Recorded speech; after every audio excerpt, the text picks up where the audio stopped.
a presença de todos os convidados, de todos os amigos. Não deixaria de lembrar as delegações que organizaram esta conferência, desde logo a Esquerda Unida, e recordar a Marina Albiol, que hoje não pode estar aqui presente por motivos de força maior, não lhe foi possível, muito gostaria certamente, mas não lhe foi possível estar aqui hoje. Também a delegação do Podemos, está aqui a Tânia Gonzalez, que tratou também em colaboração de organizar esta conferência. Permitam-me saudar especificamente, fazer referência especificamente à presença do embaixador nomeado ante a União Europeia, o Sr. Sérgio Jaramillo, que muito agradecemos a possibilidade de estar aqui hoje e poder representar o Estado colombiano. Também o representante das FARC, agora constituído partido político, Fuerza Alternativa Revolucionária del Común, John Freddy León. Referi também esta conversão em partido político, parte dos compromissos assumidos no acordo de paz. E permitam-me também uma saudação particular à constituinte dos exilados perseguidos pelo Estado colombiano, que nos lançou às nossas delegações o desafio de podermos organizar aqui hoje esta conferência no quadro da sua Assembleia Ordinária, que se realizará nos próximos dias aqui em Bruxelas.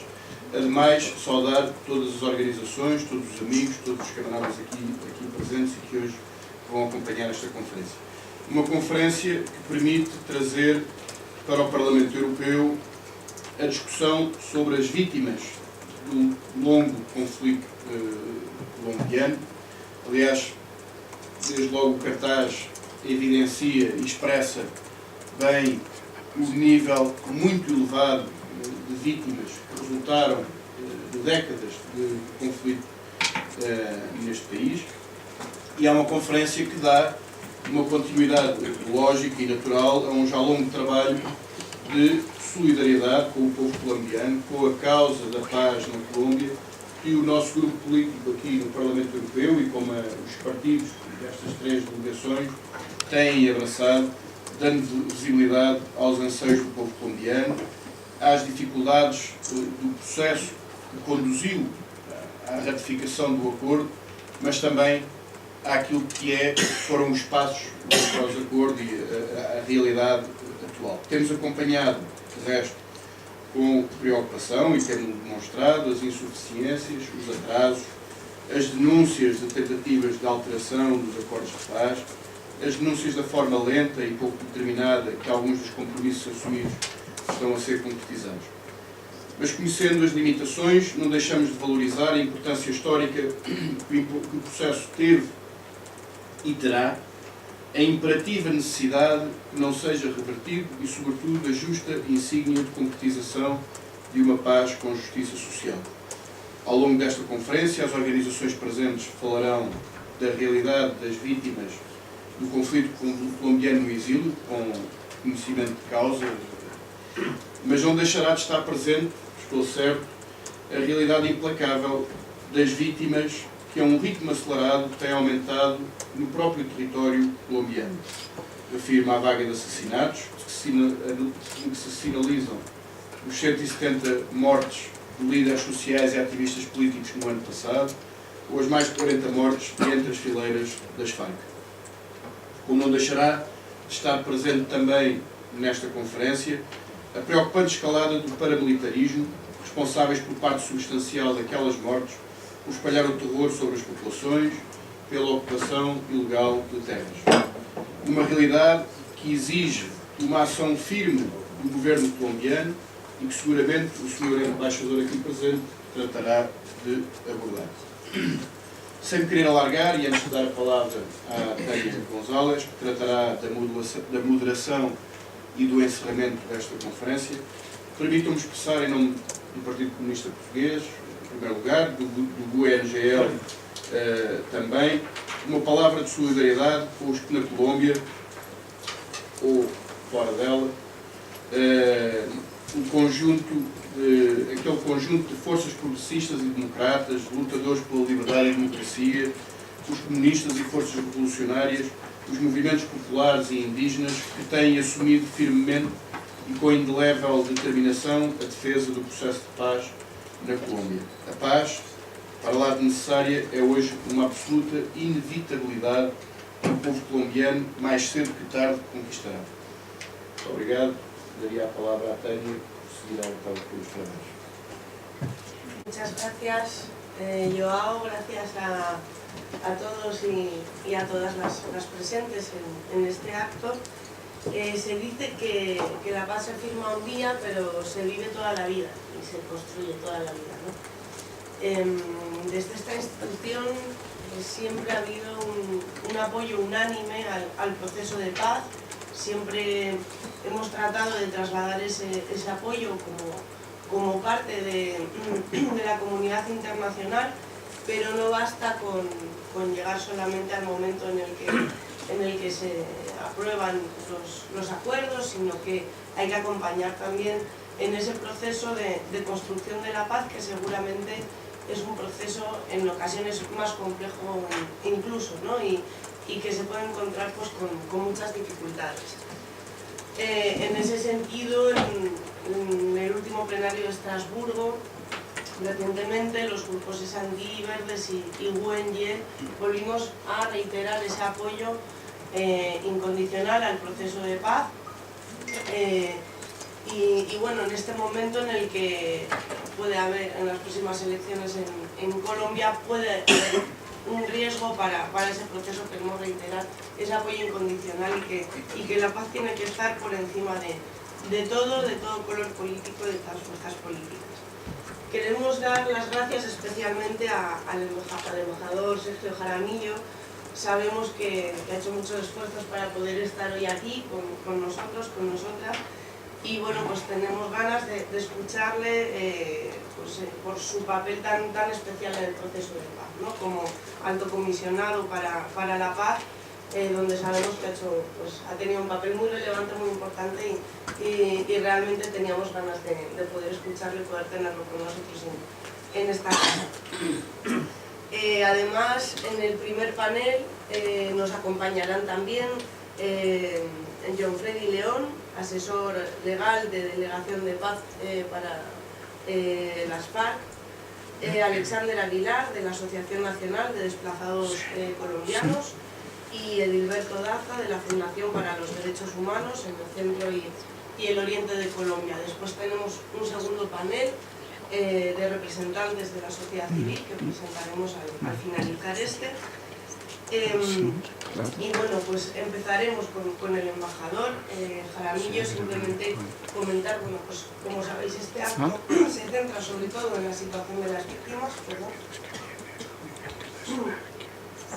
En la situación de las víctimas y en el punto 5 de los acuerdos, que desarrolla una serie de mecanismos para garantizar la justicia, la reparación, la no repetición, la seguridad de las víctimas.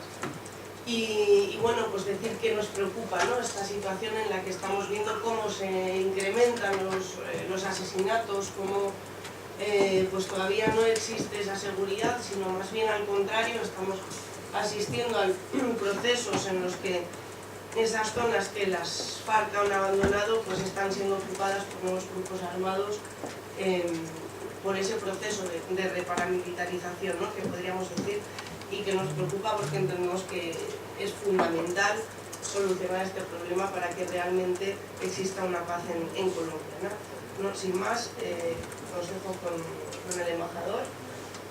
Muchas gracias. Sabéis que podéis hacerle preguntas concretas, breves a ser posible, porque tampoco tenemos mucho tiempo.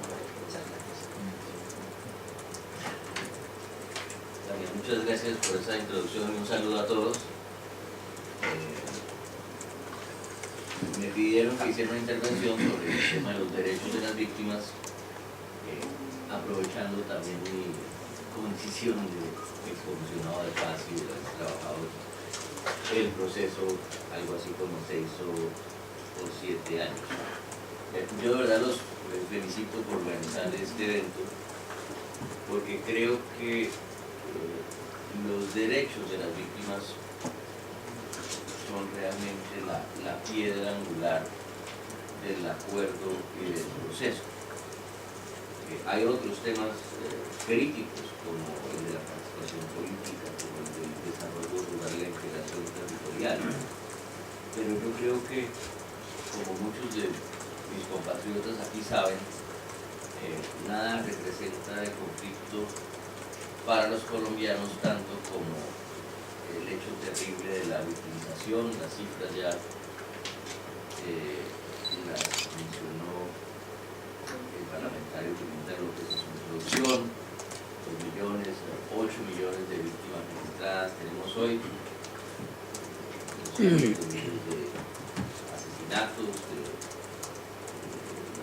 miles de desaparecidos, de secuestrados, pero el dolor sobre todo de tantos colombianos. Yo no conozco a nadie que no conozca a alguien que haya sido víctima de una forma. Pero también tenemos que decir, a mí me queda un poco difícil, tal vez comprenderán decirlo, porque parecerá una falta de modestia, pero realmente no ha habido ningún acuerdo de paz que yo conozca que tenga una respuesta tan integral a los derechos de las víctimas.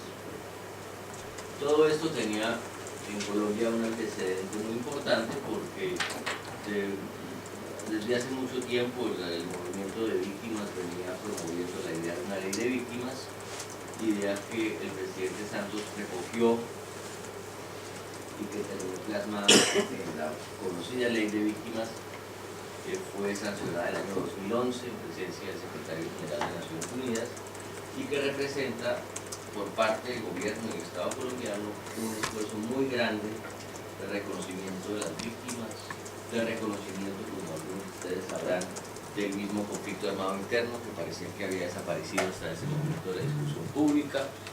Lo reintrodujimos a través de esa ley y de un programa de reparación que es por mucho el más grande que hay que ha habido en el mundo.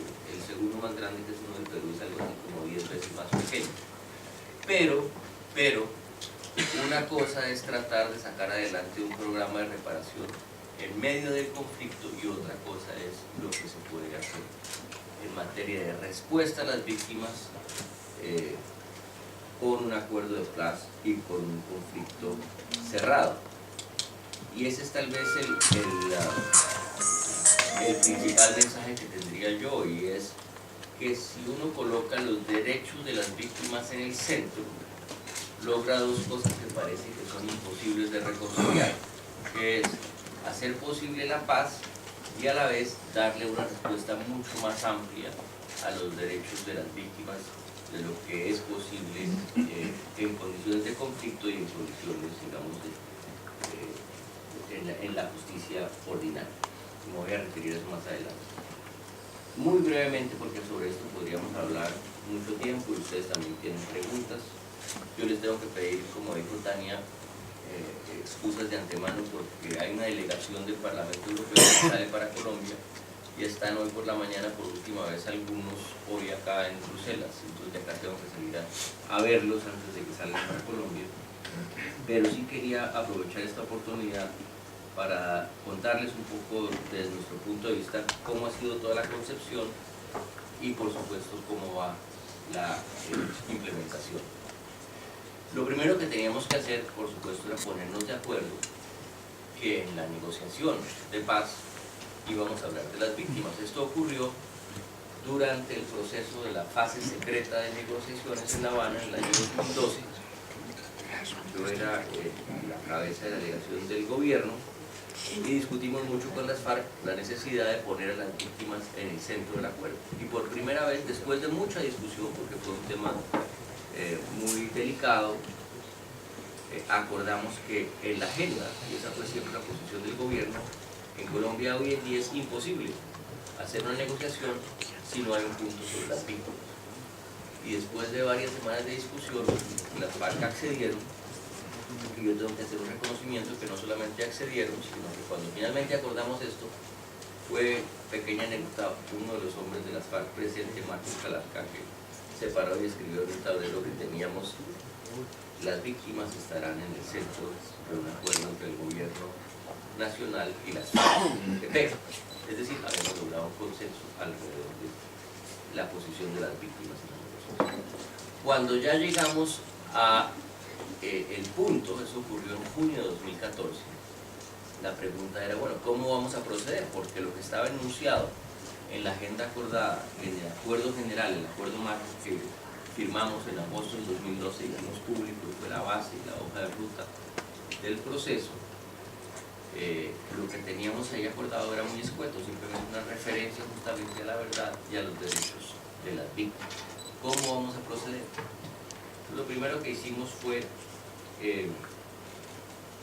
acordar unos principios. Acordamos 10 principios, que puede parecer algo general, pero fue muy importante para orientar la discusión sobre todo los primeros 3 principios, diría yo, que era el principio de reconocimiento de las víctimas, el principio de reconocimiento de responsabilidad. Esto es algo supremamente importante porque además es algo que solamente es posible con el fin del conflicto, que quienes tengan responsabilidad den un paso adelante y reconozcan su responsabilidad. Y tercero, el principio de satisfacción de los derechos de las víctimas, y en ese principio incluimos una frase que en su momento pronunció Iván Márquez, y yo recuerdo haber dicho, muy bien, estamos completamente de acuerdo, por eso lo vamos a poner acá, y es que en ningún caso el acuerdo de paz se pueda constituir, como decía Márquez, en un intercambio de impunidades. Con esos principios, lo siguiente que hicimos fue poner en marcha un proceso de escucha de las víctimas y de participación de las víctimas en la negociación. En los puntos anteriores, el punto de desarrollo rural, el punto de participación política, lo que habíamos hecho, muchos de ustedes sabrán, era solicitarle a las Naciones Unidas y a la Universidad Nacional que organizaran unos foros, un foro en Colombia, para recoger opiniones y llevarlas a La Habana. En esta ocasión consideramos que por la importancia del tema no bastaba con hacer un foro, se hicieron 4 grandes conferencias en diferentes lugares de Colombia, pero además decidimos que tampoco bastaba con hacer unas conferencias en Colombia, que era necesario oír directamente a las víctimas. Y acordamos la visita de 5 delegaciones de 12 víctimas, es decir, de 60 víctimas a La Habana en un periodo de aproximadamente 4 meses. Víctimas seleccionadas por las Naciones Unidas, por la Universidad Nacional y la Iglesia con unos criterios de pluralismo y equilibrio, que realmente, les digo, por haber estado ahí, pues, fue una experiencia supremamente fuerte, porque fue directamente los testimonios en medio de la negociación, cosa que yo creo que nunca había ocurrido, pero también sus preocupaciones, pero también sus propuestas. Y sobre esa base de toda esa información, las ideas que traíamos nosotros, lo que propuso las FARC, sobre todo lo que estaban diciendo las víctimas, llegamos a la conclusión que la clave era acordar lo que llamamos un sistema integral de verdad, justicia y reparación. Ese me parece que fue el concepto rector que enviaba el mensaje de que al final de un conflicto la respuesta adecuada a las víctimas es la respuesta más amplia posible a sus diferentes derechos, entre otras cosas porque una de las cosas que uno encuentra es que las prioridades de las diferentes víctimas no son idénticas. Hay víctimas que le ponen mucho énfasis a conocer la verdad, es algo muy común, en realidad es casi lo con mayor frecuencia hoy, saber qué pasó, que haya un reconocimiento de esos hechos. Hay víctimas, por supuesto, que enfatizan el elemento de justicia pura, como significa, otras víctimas tienen interés en la reparación, etc. Entonces, realmente la única respuesta adecuada era un sistema integral, y eso fue lo que hicimos. cosa que no había ocurrido nunca antes, creo yo, en una negociación, que un acuerdo contenga una serie de instancias, de instituciones, un tribunal, una jurisdicción especial para la paz, con un tribunal para atender los temas de justicia, una comisión de la verdad, como ustedes saben, una unidad especial para buscar desaparecidos. Yo personalmente le doy mucha importancia a esta unidad, no se habla mucho de ella en Colombia, porque la discusión de la jurisdicción especial de la llamada JEP acapara un poco el espacio, pero realmente en Colombia tenemos un número absolutamente absurdo de desaparecidos de diferente tipo, y si bien el Instituto de Medicina Legal es una instancia técnica capaz internamente, y si bien la Fiscalía General de la Nación había hecho esfuerzos importantes de excavación de fosas, etcétera, no ha habido hasta ahora un esfuerzo sistemático por parte de la institucionalidad por buscar los desaparecidos.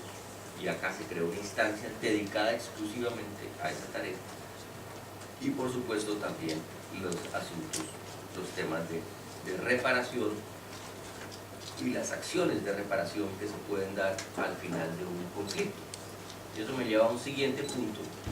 Tenemos, digamos, un sistema con las instituciones, pero también con unos conceptos rectores, con una idea de justicia amplia que busca también un matrimonio con las necesidades de un proceso de paz y de promover la reconciliación, es decir, de no solamente hacer justicia mirando hacia atrás, sino también de sentar unas bases que nos sirvan para movernos hacia adelante, promoviendo lo que llamamos en el acuerdo con frecuencia la convivencia y la reconciliación.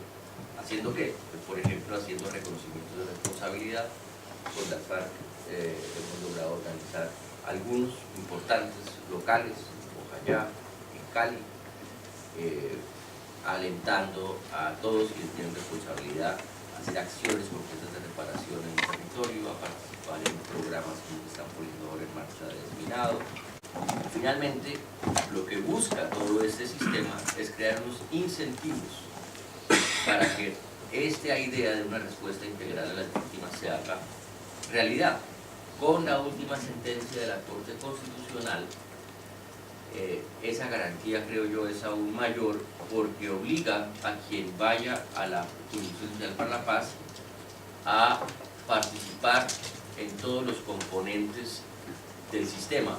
Eso ya estaba, la verdad, en el acuerdo, ya estaba en el acto legislativo que lo desarrolla, pero la Corte lo dijo de manera más explícita, es decir, que si alguien quiere recibir una sanción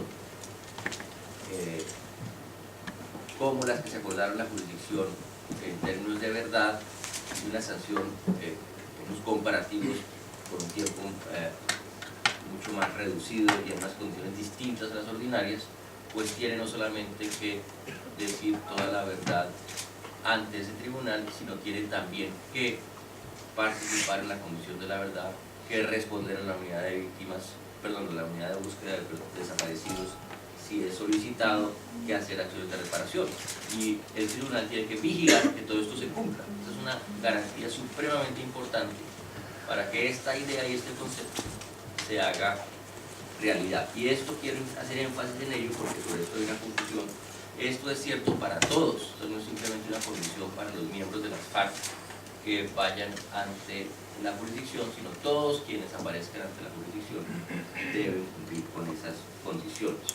Y eso me lleva finalmente, antes de pasar a la actualidad y a la implementación, a una brevísima reflexión sobre la discusión, la gran discusión del tema de impunidad, que fue utilizado, ustedes algunos lo sabrán, durante el plebiscito como un argumento para decir por qué no hay que estar de acuerdo con el acuerdo.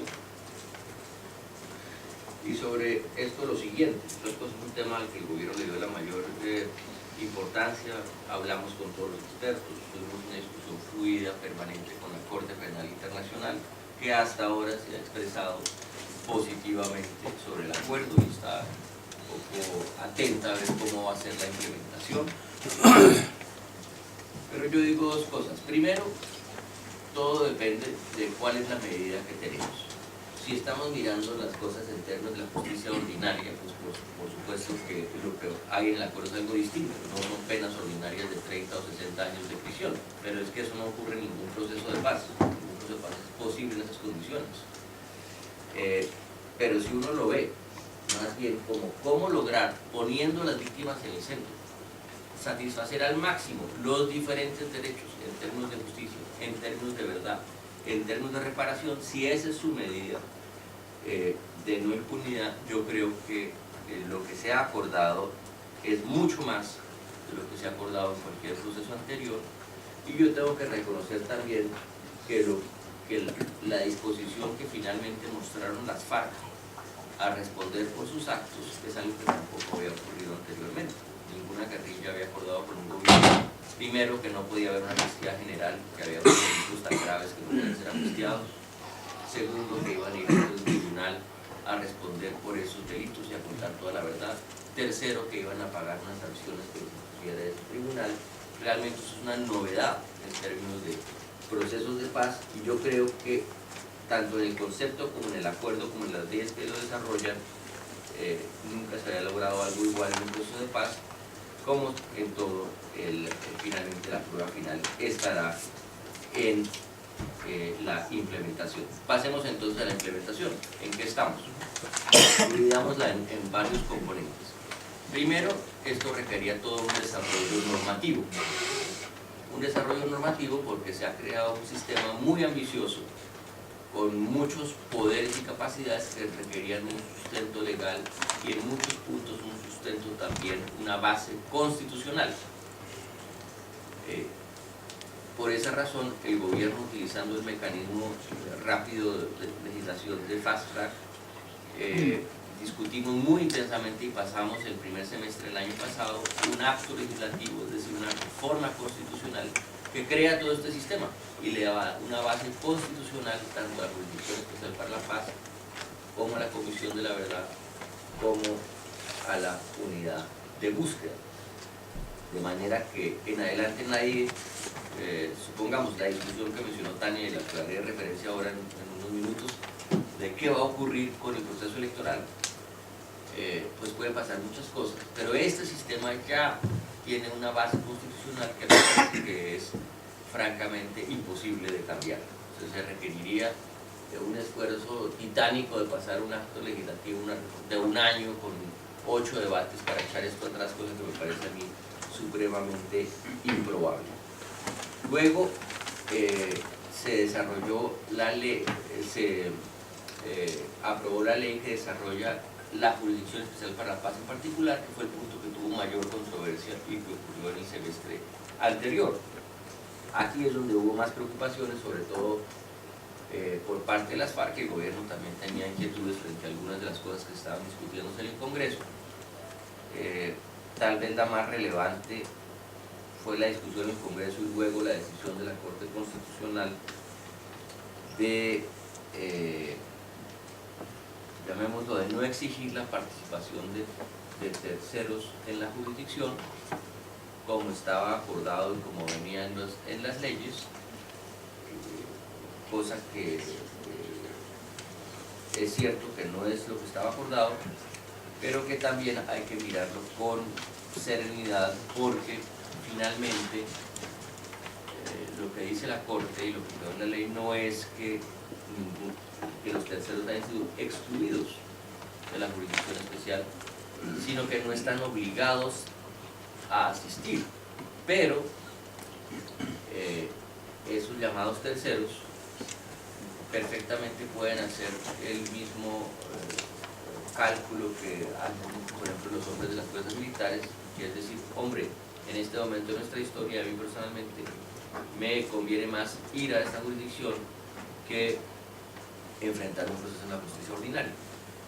Ahí hay una controversia, es cierto, pero yo creo que en el tiempo eso puede tomar la dirección correcta. Siguiente, perdón. Las otras instituciones, la Comisión de la Verdad y la Unidad de Búsqueda, fueron creadas por unos decretos ley que sacó el presidente. Es común en la mayor parte de los países que así sea con las Comisiones de la Verdad, de manera que estas también ya tienen todo su piso legal. Es decir, que la estructura legal ya está toda vigente. Las instituciones mismas, acordamos con las FARC que un comité de selección imparcial con personas de primer nivel, compuesta por un delegado del Secretario General de Naciones Unidas, otro de la Corte Europea de Derechos Humanos, precisamente, otro de la Corte Suprema de Justicia, de las universidades, seleccionarían a los magistrados de la jurisdicción y a los miembros de la Comisión de la Verdad. Eso ya se hizo y estas personas ya fueron formalmente nombradas por el presidente de la República. La Comisión de la Verdad ya tiene a su presidente, el extraordinario padre Francisco de Rú, ya 10 miembros más, y el tribunal, el presidente ya posesionó formalmente en el mes de enero a 30 magistrados del Tribunal Especial, como también a la directora de la Unidad de Especialistas de la Fiscalía.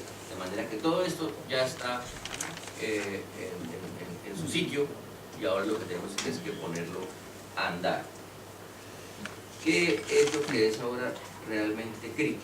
Yo creo que ahora es crítico la participación de las víctimas en este proceso, y con este punto quisiera terminar y hacer referencia al punto que mencionó el diputado Pimenta López sobre el problema de seguridad, porque evidentemente para que este sistema funcione bien en el terreno, sobre todo en los componentes que tienen muy fuertes de enfoque territorial, por ejemplo los capítulos regionales de la Comisión de la Verdad, pues requerimos unas condiciones de seguridad.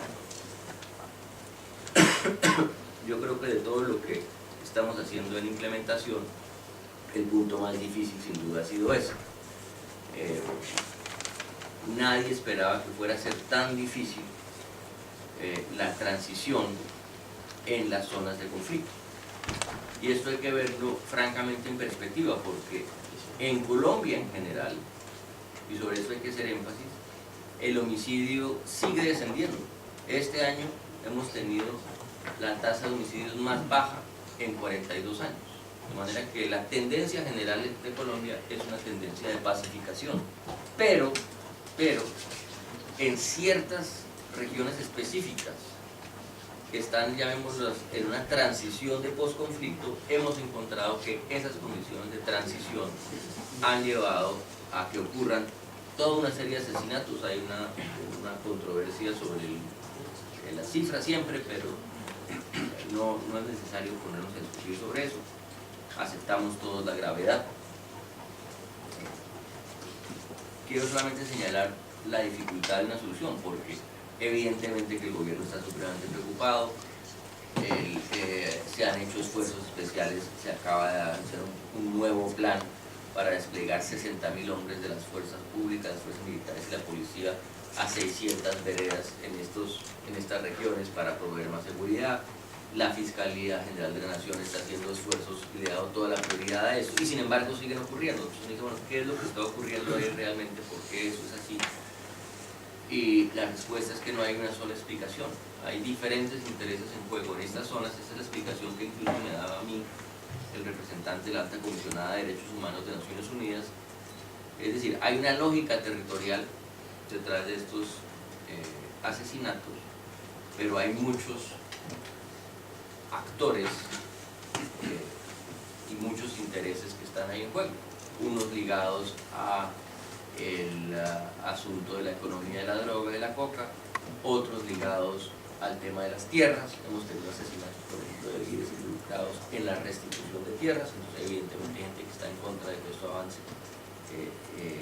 es culpable, pero incluso, increíble pero cierto, incluso hasta el mismo ELN ha sido autor de algunos asesinatos. Precisamente ayer salió una noticia, o hoy salió una noticia de una denuncia del partido político de las FARC en Nariño, de que el ELN había asesinado a 3 de sus hombres en una zona rural. De manera que tenemos un problema, digamos, serio de transición en estas regiones, donde lo que se requiere es un esfuerzo de seguridad, una presencia mayor del Estado, y yo creo que también, yo he insistido mucho en eso, una especie de promoción de un cambio cultural para expulsar esta violencia. Para terminar y no tomarme todo el tiempo, quiero decir de todas maneras que dos cosas. Uno, que para que este sistema tan ambicioso funcione, es necesario que estén muy involucradas las víctimas, que las víctimas exijan que el sistema funcione. Y las víctimas no solamente están en Colombia, las víctimas también están en el exterior.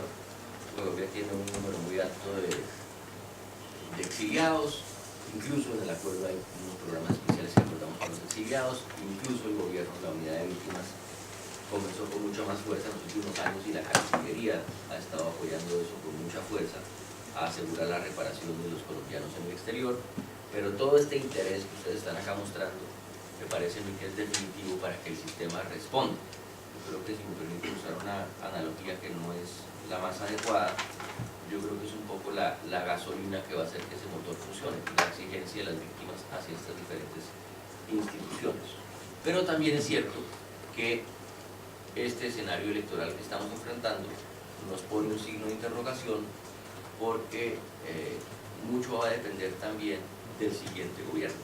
En la medida en que el siguiente gobierno crea en este proyecto, entienda la responsabilidad que tiene el Estado de responderle a las víctimas y le ponga los fondos necesarios a la implementación, pues esto va a salir adelante, porque ya todas las piezas están en su lugar. Si por el contrario decide que no está de acuerdo y trata de ponerle todos los frenos posibles, pues acá vamos a tener mucha dificultad.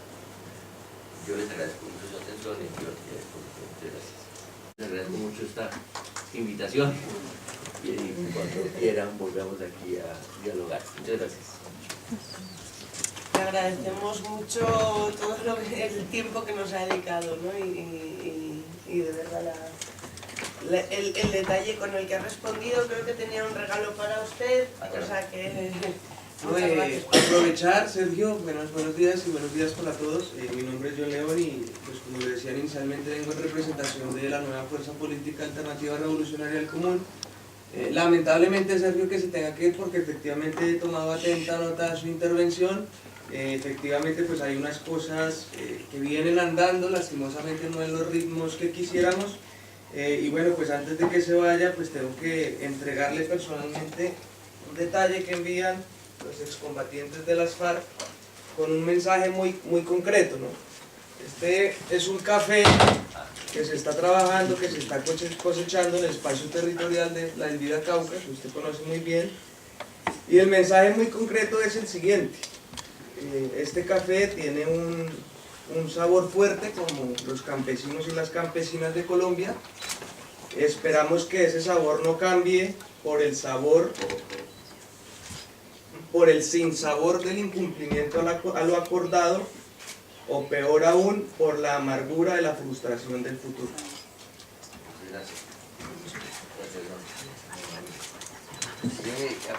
Sí, muy improvisadamente, no, solo un último mensaje, porque ustedes están acá en una institución muy importante que es el Parlamento Europeo. Y yo sí quiero decir, mire, hay unos problemas difíciles, unos problemas serios. Este tema de los asesinatos es el más serio, es muy difícil, está muy bien que nos exijan todo lo que están exigiendo porque hay que responderle rápido a ese problema. Pero también no podemos perder de vista la enorme oportunidad que hay. Por ejemplo, este café acá, trabajando yo he estado, lo que está mencionando John León es una pequeña vereda que se llama La Elvira, en el norte del Cauca, en el noroccidente del Cauca. Y si uno sale de ahí, todo eso está lleno de cultivos de coca, a 500 metros a menos. ¿Qué se necesita? Un cambio de todo el mundo, y eso que requiere unas inversiones, una acción, de manera que yo creo que si trabajamos todos en la misma dirección vamos a tener más café y menos amargura. Muchas gracias.